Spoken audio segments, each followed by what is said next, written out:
Hey guys, Dion here with Your Guitar Academy. Welcome back to this Joe Bonamassa player study. In this lesson, we're going to be looking at lick number 3 from that solo number 1. So what's cool about this lick is we're going to feature this cheeky note here from the Dorian scale. You can also say, I guess, that it shares that note with the Mixolydian scale as well, but I view it, because we're using minor pentatonic here, I view it more as a kind of Dorian context. So I'm going to go into why that note's working, why I've targeted it on that particular chord. So grab your guitars and let's get going.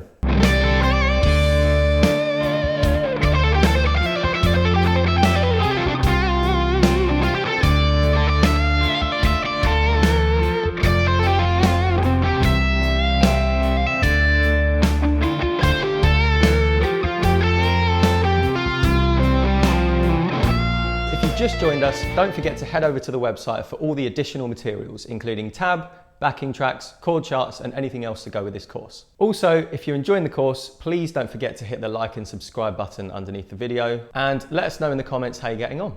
All right, so let's dive into lick number 3 from this first solo. So I'm just going to play it for you at a bit of a slower speed, and I'm going to break down what's going on. So we have something like this. Okay, or do a double stop there as well.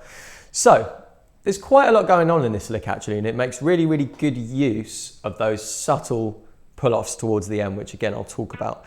So similar to the last lick, we're using shape 1 and shape 2, the upper parts of both of those shapes. So as I said, please do make sure that you're comfortable with all of these pentatonic scale shapes. So we're starting off, so that part there, that note obviously doesn't fall into that shape 1 of our pentatonic scale. So I would view that note as being part of the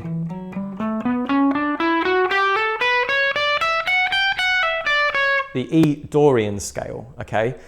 So the reason why this works here, okay, so over the context, again, as I said, we're in the key of E here, okay? Classic 12-bar blues form.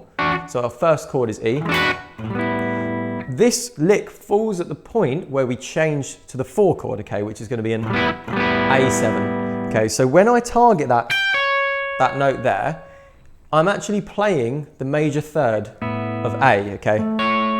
So it's essentially like, that's sort of the theory behind it, is that I'm colouring in the sound of that chord within my solo, okay? You hear that? It's kind of, you get that real majory sort of sound when you hit that. So the notes there, so you go 15 on the high E string with the 4th finger I use, and then to 14 on the B string, and then you finish that little part with the 12th fret on E, like that. So it's a really nice little move that you can use over any 12-bar blues. So say you're playing, you know, on like just a standard, you know, you could do that over your 1 chord. You can use all your kind of classic minor pentatonic stuff, and then when it goes, you know, you really, as I say, you're colouring in the sound of that chord with that chord tone. Okay, so that's that first little section of that lick. Then we have to jump up a couple of frets into position number 2.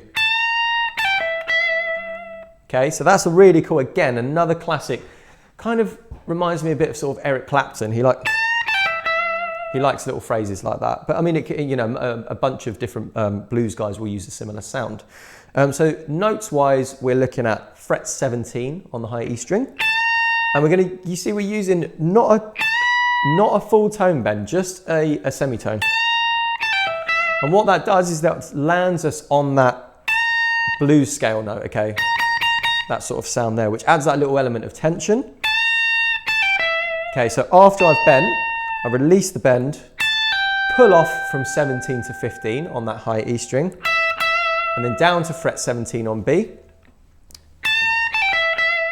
Like that, okay? And then, this is where it gets a little bit tricky, the final part of this lick, we now back down in shape number 1. So we've gone shape 1 to start, shape 2, now we're back in shape 1. Okay, and we start, you can either do it as a single note, like that, or you can double stop it if you like. So what's going on here?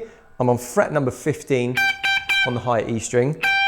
And again, you see I'm doing that really subtle semitone bend there, okay? So that's actually the classic bluesism of bending the minor third into the major third. Really, really classic blues sound, okay? Okay, and then what happens, this is a real signature Bonamassa thing. He likes these little kind of sort of flurries, I call them, I guess. He often trails off his phrases with these sorts of ideas. So what I've done there is I've done the bend on fret 15, semitone bend, then I pull off. You see how I'm going from finger 3 to 1 here. So normally you might be used to using your fourth finger to play those, the upper part of that position 1. But in this case, we're going to go all Clapton, as I said, because he never uses his fourth finger. He's very much a 1 and 3 guy. Okay, so you want to start on that third finger, pull off to 12th fret on the E. Okay, and then I haven't actually re-picked that note, okay? Sorry, not re-picked, I haven't actually picked that note, should I say, on the 15th fret of B. I simply just see how I'm coming down the scale with a hammer on, pull off like that. So that's 15 and 12 on the B string. So it's okay, and you can do it, if you can get that fast, it can sound really, really cool. So let me try it in the context of the drum machine, this complete lick, and you can hear how it works. So again, I'm working at 70 BPM here. So let's dive in with that first part. B, 4.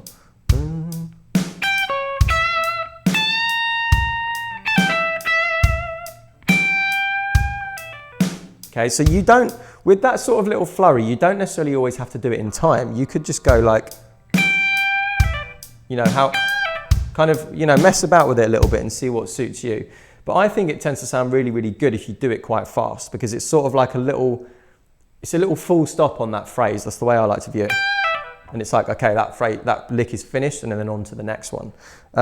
Okay, so let's go over to the drum machine and try that lick a couple of times in context. B, 4, 1, 2.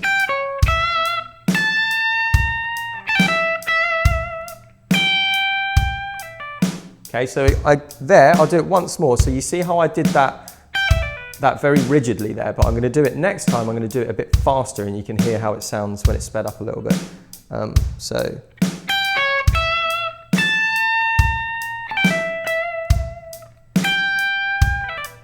See that? So I sped up that last part a tiny bit there, and you can generate some pretty cool sounds doing that. Okay, so let's see how these 3 licks sound when they're bolted together back to back in the context of the drum machine at 70 BPM. So starting from the beginning with lick number 1.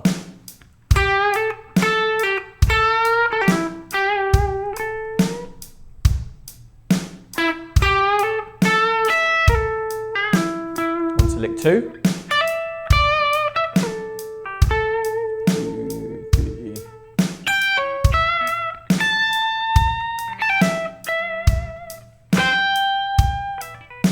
Okay, there we go. So that's the licks 1 to 3 and how they sound so far. So that's your next task, is to get those 3 licks nice and smooth and bolted together really cleanly, because the next one is an absolute face melter. So I'll see you then. Thanks so much for watching this course. If you're enjoying, please don't forget to let us know in the comments section. If you want to move on to the next section of the course, click here. And if you want to start from the beginning, click here.